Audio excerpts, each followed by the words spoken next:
Pour ne rien manquer, abonnez-vous maintenant. Jean-Jacques Bourdin. Il est 12h13, nous recevons Dimitri Casali, historien, auteur de l'histoire, Histoire de l'armée française, aux éditions Ring. Dimitri Casali, bonjour, merci d'être avec nous. Je le disais, déplacement mémoriel, Emmanuel Macron. On va dépasser le cas Emmanuel Macron. Ce qui nous intéresse, c'est l'histoire là du 6 juin 1944. Aujourd'hui, Emmanuel Macron est à Colville-Montgomery, dans le Calvados. Colville-Montgomery, 177 Français y débarquèrent le 6 juin 1944 dans le commando Kiefer, hein, c'est cela ? Le fameux commando Kiefer, oui, dont le dernier survivant, Léon Gauthier, on l'a vu, voilà, est présent aux côtés d'Emmanuel Macron. C'est le dernier survivant français du débarquement, quoi. C'est quand même incroyable, c'est un personnage haut en couleur. Et c'est vrai que c'est un événement, pour moi, crucial aussi de l'histoire de l'humanité. Il faut savoir que c'est quand même la plus grande opération amphibie de l'histoire de l'humanité. Hein, c'est-à-dire 150 000 soldats venus de 13 pays. En une journée vont être débarqués sur les plages de Normandie, sur un front de 35 km. Surtout, 5000 navires vont les soutenir avec autant d'avions, 5000 avions. Et c'est vrai que c'est une opération qui est réussie. Alors, on parle toujours du massacre d'Omaha, mais c'est un grand succès sur les 5 autres plages que sont les plages Juno, Sword et tout. C'est un succès total et incroyable dû à une opération d'intoxication Fortitude. Les Allemands qu'on a appelé Fortitude, le nom de code, et les Allemands étaient persuadés que le débarquement aurait lieu dans le Pas-de-Calais, donc beaucoup plus au nord. Donc ils ont été surpris, ils ne s'y attendaient pas, et les Alliés ont été chanceux. Que s'est-il passé ce jour-là côté allemand ? Incroyable, mais une chance incroyable. Non seulement le grand maréchal Rommel, qui était le plus brillant de tous les stratèges, même avec les Alliés confondus, c'était des types extraordinaires, et c'est lui qui avait dit que le sort de la Seconde Guerre mondiale se jouerait sur ces plages du mur de l'Atlantique, et que ce serait la première journée, ce serait le jour le plus long qui déciderait du sort de la guerre. Le jour le plus long, c'est lui qui l'a inventé. C'est lui qui a parlé du jour le plus long. Rommel, absolument. Rommel, Et ben Rommel, il était à Berlin pour célébrer l'anniversaire de sa femme, et donc il est revenu crevé. On l'a réveillé qu'à 10h du matin, hein, donc pratiquement le débarquement va commencer à 0h15, on va parachuter 26 000 hommes sur les bases arrière des lignes allemandes, et qui vont être incroyables. Et enfin, les 7 divisions, il y avait quand même 150 000 Allemands qui étaient prêts. Eh bien, la plupart des chefs étaient partis faire la noce à Paris, et le chef de la division Panzer, de la 7e division Panzer, il était avec sa maîtresse à Paris. Il était avec sa maîtresse à Paris, oui, d'accord. Pendant que les Alliés débarquaient. Exactement. Et quant à Hitler, il a été prévenu en fin de matinée. Oui, à la même heure que Rommel, à 10h du matin. Oui. Parce qu'il s'était couché très tard, il avait écouté. Donc les Allemands ont pris beaucoup de retard, ont été surpris, et donc ont perdu. Alors, ils se sont ressaisis dans un premier temps, parce que c'est vrai que les historiens sont unanimes. Si les 7 divisions allemandes on leur avait donné l'ordre de contre-attaquer aussitôt, il est très probable que le débarquement aurait été repoussé. C'était échoué. Parce que les chars allemands déjà étaient très supérieurs aux Sherman, les Tigres et les Panthers. Les 7 divisions allemandes étaient extrêmement bien entraînées, hein, alors que là, les Américains et tout, on les avait entraînés, mais c'est surtout les Britanniques et les Canadiens qui étaient mieux entraînés que les Américains. Hein. Oui. Est-ce que ce débarquement réussi a été la bataille décisive de la Seconde Guerre mondiale, de la victoire des Alliés sur les nazis? C'est la grande question. Ça, c'est en débat. Les historiens débattent de cette histoire. Parce qu'effectivement, tout le monde dit que le sort de la Seconde Guerre mondiale s'est joué sur le front de l'Est. Et avec des batailles comme Stalingrad, bien sûr, qui ont brassé pratiquement plus d'1 million d'hommes.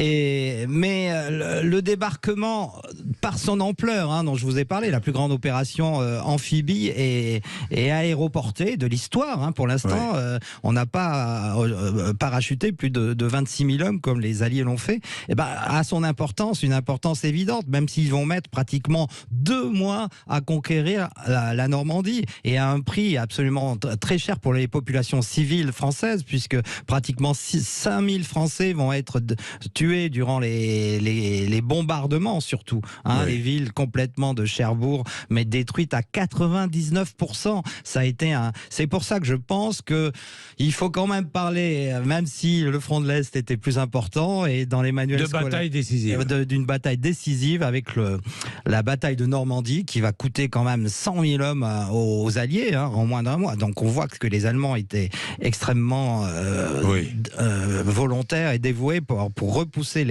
les Alliés, mais aussi c'est quand même notre histoire proche, notre histoire locale. Hein, le président Macron va décorer Léon Gauthier tout à l'heure, mais aussi les villes d'Avranches. C'est notre histoire. C'est l'histoire de France, le 6 juin 44. Donc je pense qu'il faut quand même ne pas oublier de célébrer ce grand jour. Est-ce qu'on oublie dans les écoles, par exemple? Est-ce qu'on oublie? Oui, c'est mon grand combat, et je suis scandalisé que le 6 juin 44 ne soit pratiquement plus appris en classe de 3e, en particulier, au même titre que le 25 août 44, c'est la libération de Paris. Ce sont des dates, et ces dates-là ne sont plus apprises. Souvenez-vous, pour le 8 mai 45, on a fait un immense sondage auprès des jeunes pour savoir ce qu'éveillait le 8 mai 45 auprès des jeunes, et pas un a su répondre à cette question. Il y a vraiment une montée de l'ignorance historique auprès de nos enfants qu'il faut combattre, et je vous remercie de faire cette émission sur le 6 juin 44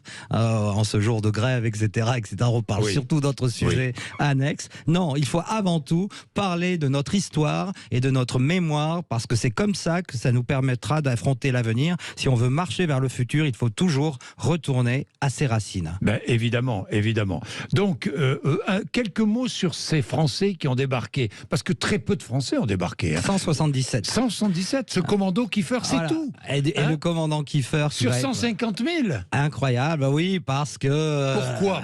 Pourquoi ils venaient de Londres, évidemment. Alors, le général de Gaulle avait de graves problèmes avec Roosevelt, surtout, et Eisenhower, après, ça s'est arrangé, mais il ne voulait pas de Français dans le débarquement. Mais pourquoi? Parce que Roosevelt ne supportait pas le général de Gaulle, qu'il prenait pour un... Il voulait peut-être que ce soit une victoire américaine, non? Voilà. Et quand même, je tiens à dire que sur les 156 000 hommes qui vont débarquer, 99 000 sont anglo-britanniques, et il n'y a que 57 000 américains. Donc, toujours grâce à leur soft power cinématographique, ils font croire que ce sont eux qui ont remporté la victoire. Certes, logistiquement, et l'intendance et l'armement, les bâtiments étaient américains, mais heureusement qu'il y avait ces 100 000 anglo-britanniques et ces 177 Français qui vont se rattraper de toute façon le 15 août 44, où là, il y a une armée, la première armée française qui débarque avec Delattre de Tassigny et le maréchal Juin en Provence, le débarquement de Provence du 15 août, où là, il y a 280 000 Français, dont la moitié, d'ailleurs, sont l'armée d'Afrique du maréchal Juin, composée beaucoup de pieds noirs et de soldats maghrébins aussi. Il faut aussi leur rendre hommage. Ben évidemment, aussi leur rendre hommage. Et même des soldats d'Afrique, d'Afrique subsaharienne ou d'Afrique, ou du Sénégal, évidemment. Dimitri Casali, donc 177 qui était à Londres auprès de Gaulle, le commandant Kiefer. C'est un héros. Lui, c'est un héros. C'est un personnage en couleur fantastique et tout. D'ailleurs, avant de partir, avant de débarquer, il dit à ses hommes: vous êtes 177, il faut être. Regardez-vous, dites-vous adieu. Je pense que la plupart de vous allez mourir. Et alors, il y en a il y en a que 47, je crois, qui sont morts. Donc finalement, il en restait 130. Voilà, il en restait 130, et surtout, mais tous ont été blessés. Pratiquement tous sur les 177 ont été blessés. Donc on voit l'intensité des combats. On leur a confié la mission de libérer le casino d'Ouistreham, et ils ont réussi, bien sûr, avec ce pont. Mais je vois très bien, le lieu. Voilà. Le pont. Pegasus, c'est ça? Pegasus est un peu plus loin, mais voilà. C'est un peu plus loin, Pegasus. Mais c'est vrai qu'ils se sont très très bien conduits, et après ils ont poursuivi dans les rangs de la première armée française, et heureusement, ça fait du bien. Léon Gauthier a cette phrase terrible, vous avez vu dans son interview, où il dit oui, j'étais mal accepté après, à mon retour à la paix civile, parce que très peu de Français avaient participé à la guerre. Oui. Et oui, il y a eu que 400 000. Comment très peu de Français, et tous les Français qui étaient résistants. Voilà. Et qui étaient résistants qu'il y avait 400 000. dans les lignes allemandes. Oui, derrière les lignes allemandes. Il y a eu 500 000 résistants, mais par rapport aux 8 millions de combattants de la Première Guerre mondiale, il voulait dire qu'il y en a très peu qui ont servi dans l'armée française. Oui, à ce moment-là. Ouais, à ce moment-là. Mais il y avait plus de... Oui, les autres étaient plutôt collaborateurs. Alors, ils étaient, pour dire, attentistes. Attentistes, attentistes. Vous êtes gentil, Dimitri. En avril 44, ils acclament Pétain à Paris, et le 25 août 44, c'est la descente des Champs-Élysées par Léon de Gaulle, où tous les Français sont des résistants de la 25e heure aussi, il faut le dire aussi. Mais l'armée française n'existait plus. Non, enfin il y avait cette armée d'Afrique. Il y avait l'armée d'Afrique. Voilà, avec le maréchal Juin et surtout qui a triomphé à Garigliano en Italie. Là, les Français étaient vraiment la grande victoire des Alliés en Italie. C'est le maréchal Juin qui l'a remporté à Garigliano, et ça il faut le dire aussi, mais c'était souvent... C'est vrai, parce qu'on parle beaucoup du débarquement en Normandie, mais très peu du débarquement en Provence. En Provence, pratiquement jamais. Pratiquement jamais. Et encore moins de cette campagne d'Italie avec Monte Cassino, Garigliano, qui sont quand même des batailles. Et c'est pour ça que, comme vous le disiez tout à l'heure, beaucoup d'historiens pensent que tout s'est joué à l'Est, sur le front de l'Est. D'ailleurs, c'est l'armée soviétique qui a conquis Berlin. Ce 6 juin, ce débarquement n'a pas été mis en scène par les Américains. Est-ce que ça ne fait pas partie du mythe américain? Un peu, grâce à leur soft power cinématographique. C'est vrai que ces films magnifiques sont Le jour le plus long et tout leur a permis de tirer la couverture à eux, et ça c'est bien dommage, parce que c'est vrai qu'ils oublient souvent les Britanniques, les Français, mais les Anglais, pareil.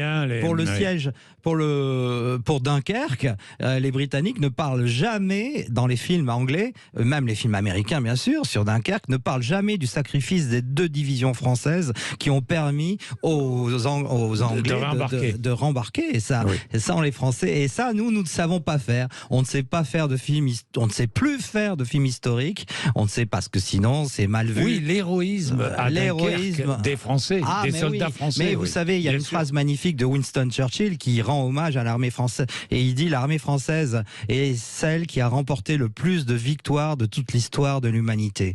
Et ça, en France, il faut le redire en 2023. Voilà, grâce surtout à Napoléon, à Louis XIV et tout, en nombre net de victoires, c'est l'armée française qui a remporté le plus de victoires de toutes les guerres militaires de l'histoire de l'humanité. Et donc on voit que cette âme héroïque, courageuse, qui faisait quand même le panache français, aujourd'hui il aurait bien besoin d'être redoré, d'être remis en avant dans l'éducation nationale. Et vous savez que toute cette histoire militaire, comme je vous le disais tout à l'heure, est soigneusement bannie des programmes d'histoire scolaire, des programmes scolaires, parce que aujourd'hui c'est pas politiquement correct d'apprendre la guerre, les batailles de Napoléon, tout ça. Il faut absolument le taire, parce que la guerre c'est mal. Alors bien sûr que la guerre c'est mal, mais quand on voit aujourd'hui, et c'est ça la leçon de l'histoire, qu'il y a une guerre en Ukraine à quelques à 2000 km de chez nous, il vaut mieux justement réconcilier la nation française avec son armée, ce qui est loin d'être le cas aujourd'hui. Merci Dimitri Casali d'être venu nous voir, historien, auteur de Histoire de l'armée française aux éditions Ring. Merci beaucoup. Merci. Il est 12h27, André Berkoff.